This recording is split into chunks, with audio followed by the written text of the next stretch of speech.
Hello दोस्तों, नमस्कार। आपका हमारे निर्माण अकेडमी यूट्यूब चैनल में स्वागत है।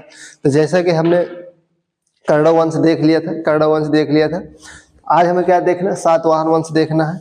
सातवाहन वंश हमने देखा था कि कौरव वंश का जो अंतिम शासक था उसकी हत्या कौन करते हैं? सिमुक।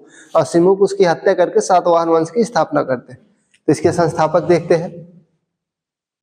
इसके संस्थापक कौन हो जाएंगे?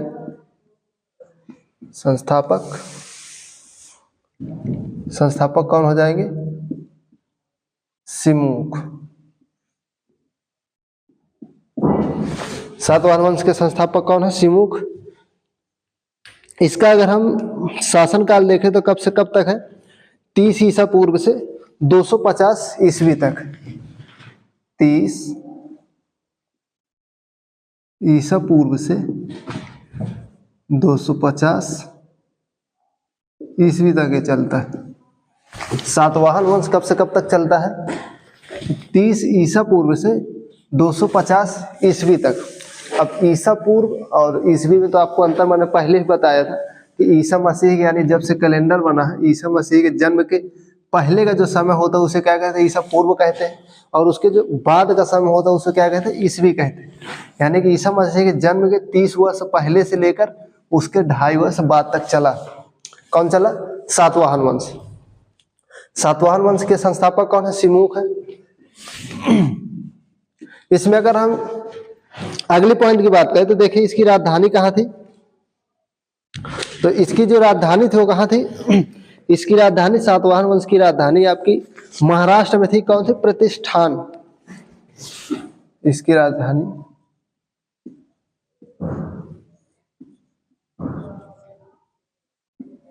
राजधानी कहाँ थी?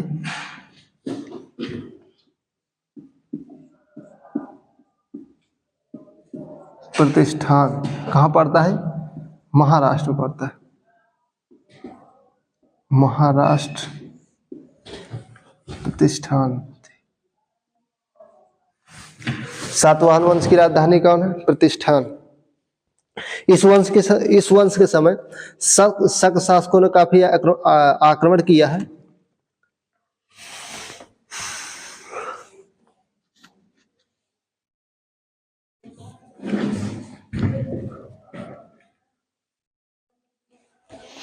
पहले इनका जो शासक चलता था कहाँ चलता था? महाराष्ट्र में चलता था। कहाँ चलता था?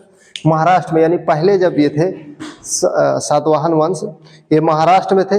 और महाराष्ट्र से क्या हुआ कि शक शासकों का इतना जो है आक्रमण, यानी इतना आक्रमण किया कि इनके विवश होकर ये जो है वहां से छोड़ देते हैं और कहाँ जाते हैं? आंध्र प्रदेश आ जाते हैं। इनके जो आक्रमण से मजबूर होकर कहाँ जाते हैं? आंध्र प्रदेश में अपना जो है स्थानांतरित करते हैं। फिर अपनी राजधानी और यानी अपना राजपाट पूरा कहाँ जाते हैं? आंध्र प्रदेश आ जाते हैं। अगला पॉइंट देखते हैं इसमें। इनकी राजकीय भाषा क्या थी? यानी कि अगर हम बात करें सातवाहन वंश की राजकीय भाषा,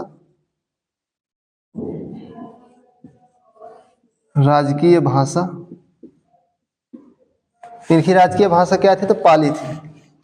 पाली। सातवाहन वंश की राजकीय भाषा क्या थी? पाली थी।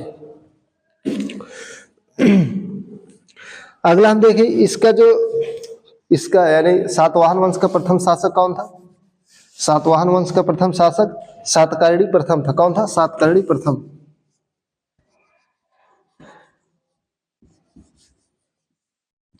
सातकर्णी प्रथम सातवाहन वंश का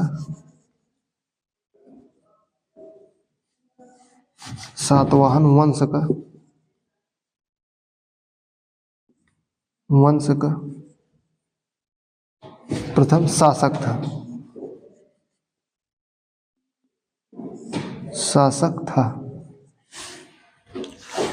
सातकर्णी प्रथम जो था वो सातवाहन वंश का प्रथम शासक था। यानी सातवाहन वंश का प्रथम शासक कौन हो जाएगा? वो हो जाएगा आपका सातकर्णी प्रथम। अगला पॉइंट इसमें हम देखते हैं।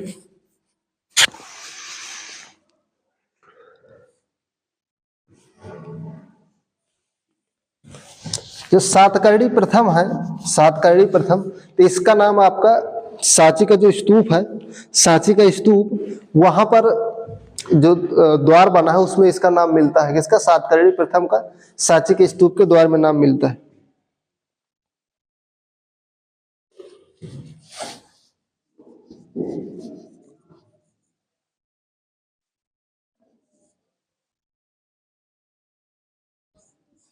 सातकर्णी प्रथम का नाम, सातकर्णी प्रथम का नाम सांची के, सांची स्तूप के, सांची स्तूप के प्रवेश द्वार, प्रवेश द्वार पर लिखा है,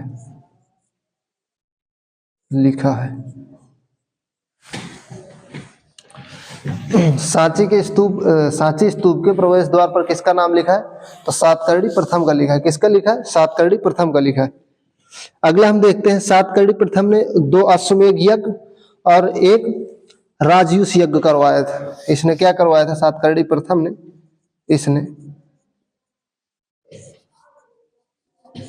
इसने 2 अश्वमेध यज्ञ, अश्वमेध यज्ञ और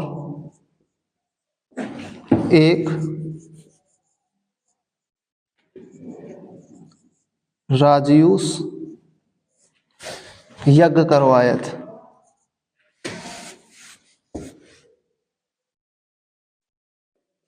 यज्ञ करवाया था। तो सातकर्णी प्रथम जो सातवाहन वंश का प्रथम शासक था, ये क्या करता है? इसका सांची का स्तूप है, इसके द्वार पर इसका नाम मिलता है, प्रवेश द्वार पर नाम मिलता है। और इसने 2 अश्वमेध यज्ञ और 1 राजयूष यज्ञ करवाया था। तो सातवाहन वंश के संस्थापक सिमुक थे। इसकी राजधानी क्या थी? प्रतिष्ठान यानी महाराष्ट्र में थी। इसकी जो राजकीय भाषा थी वो कौन थी? पाली थी। राजकीय भाषा क्या थी? पाली थी। इसके आगे देखते हैं, फिर इसमें जो अगला शासक आता है हाल आता है। कौन आता है? अगला शासक यानी इसे योग्य शासक माना जाता है। कौन है? हाल। देखते हैं आगे।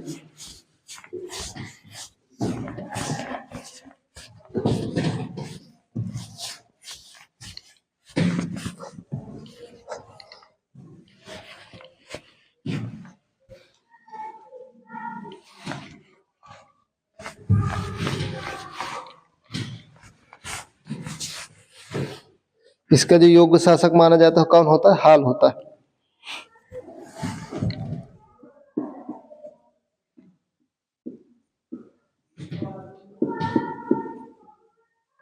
इसका योग्य शासक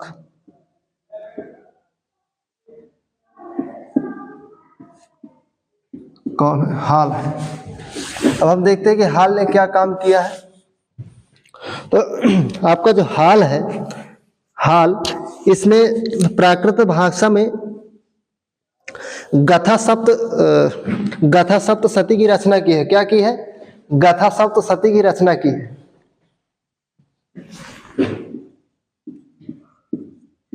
इसने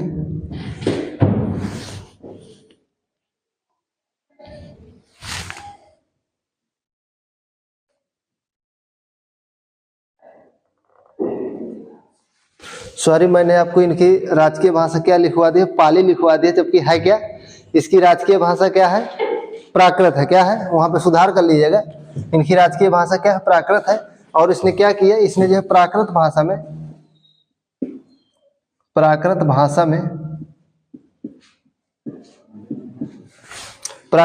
में क्या लिखवाया है?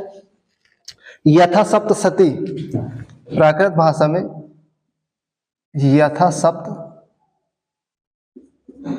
यथा सप्तशती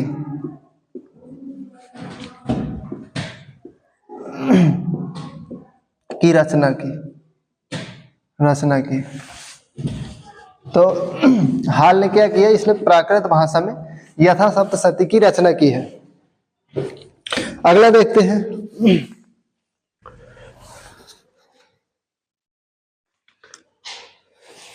इसका जो अगला शासक आता है, इसका अगला शासक वो कौन होता है, जो कि प्रतापी शासक माना जाता है, वो कौन होता है? तो गौतमी पुत्र सातकर्णी। इसका प्रतापी शासक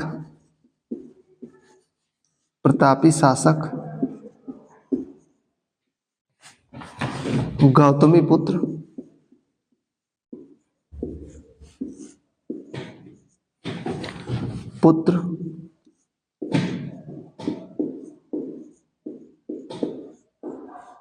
सातकर्णी है।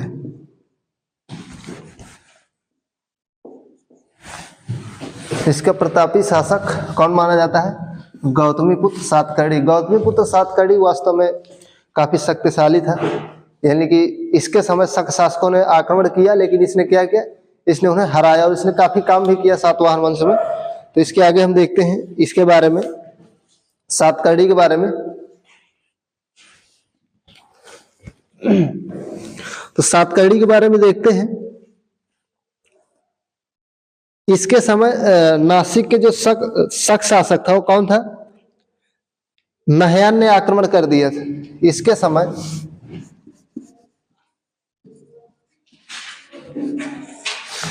समय आपको किसने आक्रमण किया था? नहयान ने आक्रमण किया था।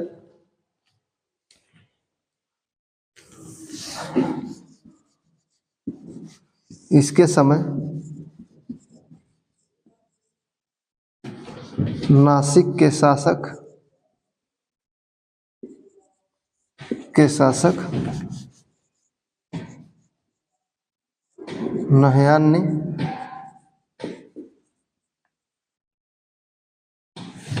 आक्रमण किया।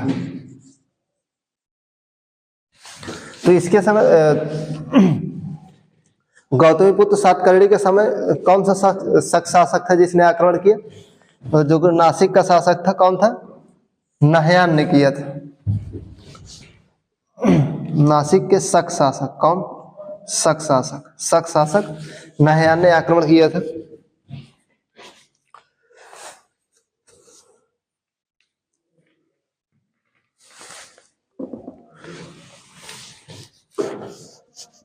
लेकिन इसका परिणाम क्या होता है?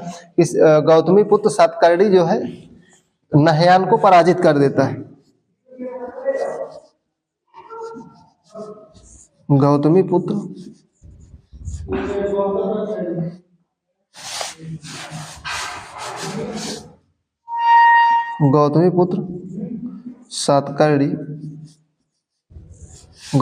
सातकर्णी ने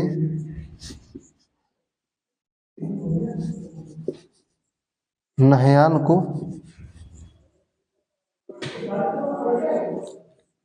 को पराजित कर दिया। इस युद्ध में कौन जीतता है? तो गौतमी पुत्र सातकर्णी जीतता है। कौन जीतता है? गौतमी पुत्र सातकर्णी जीतता है। गौतमी पुत्र सातकर्णी किसे पराजित करता है? नहयान को, जो कि शक शासक था। कहाँ का शासक था? नासिक का शासक था। और इसकी हमें जानकारी कहाँ से मिलती है? तो इसकी जो जानकारी मिलती है वो नासिक के जोगल थंबी से मिले सिक्के से मिलती है। कहाँ से मिलती है? नासिक के जोगल थंबी से इसकी जानकारी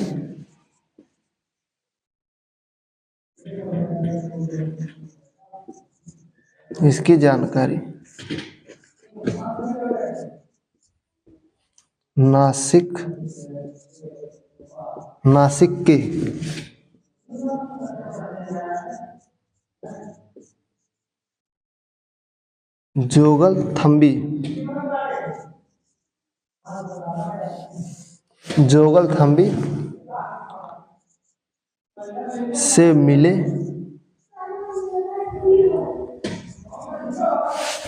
जोगल थंबी से मिले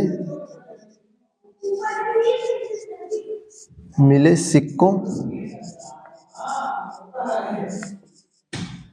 से मिलती है। अब इन सिक्कों में क्या दर्शाया गया है? इसमें चित्र दर्शाया गया है और क्या एक नाम भी लिखा है। एक तरफ क्या लिखा है? गौतमी पुत्र सातकर्णी, और क्या लिखा है? नहयान। जो कि चित्र में क्या दिखाया गया है? कि गौतमीपुत्र सातकर्णी खड़ा है और नहयान क्या है, बैठा हुआ है। यानी कि इससे क्या पता चलता है कि गौतमीपुत्र सातकर्णी जो है खड़ा है और नहयान बैठा है, यानी कि पराजित हो गया, इससे यह पता चलता है। तो आज हमने कहाँ तक देखा, गौतमीपुत्र सातकर्णी को देखा। इसके आगे और भी देखेंगे जो कि हम कल देखेंगे। तो आज के लिए यहीं तक, फिर आपसे मिलते हैं नेक्स्ट वीडियो में। तब तक के लिए जय हिंद, जय भारत।